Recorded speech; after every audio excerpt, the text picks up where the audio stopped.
Washington, in President George W. Bush's last year in office, his former press secretary, Scott M. Cullen, wrote a tell-all book concluding that the Iraq War was a serious strategic blunder, based on the ambition, certitude and self-deceit of a White House that was not fully honest with the American people. The president's remaining advisers were livid at what they considered the betrayal of an aide who had been with Bush since his Texas days. But when Dana Perino, who then held the same spokesman's job, expressed her indignation, Bush sighed and told her to find a way to forgive Cullen or risk being consumed by anger. Forgiveness is not exactly President Donald Trump's first instinct, as he made clear this week when a new book quoted his former chief strategist, Stephen Bannon, offering his own harsh judgments about the White House where he once worked.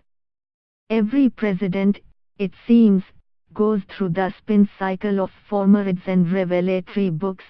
Some they write themselves, others they are quoted in, and every president has to find a way to grapple with the questions of loyalty and candor that invariably arise. Trump chose blunt force.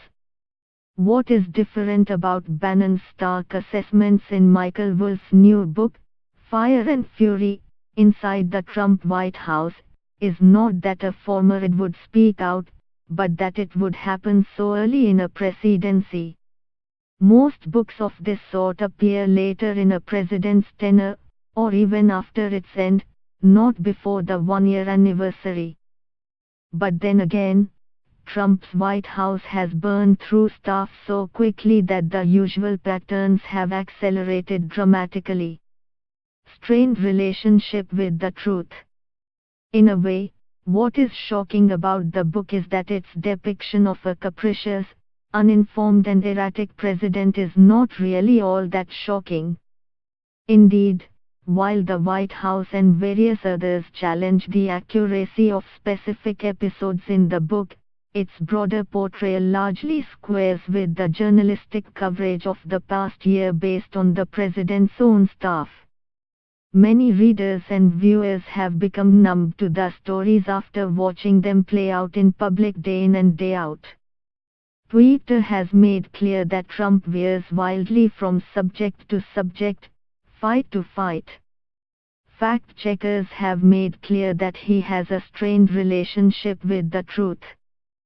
Bannon is quoted in the book saying things that other advisers have said confidentially for months, that the president is stunningly undisciplined with no patience or interest in learning and driven by intemperate, sometimes absurd motivations.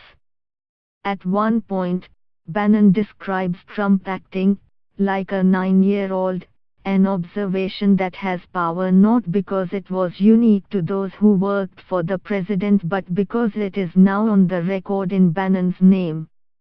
The phenomenon is so universal that it is a wonder any White House is surprised anymore when someone who sat in the next chair during staff meetings in the Roosevelt Room one day becomes the next day's featured character in the window of Washington bookstores such as Crummer Books or Politics and Prose.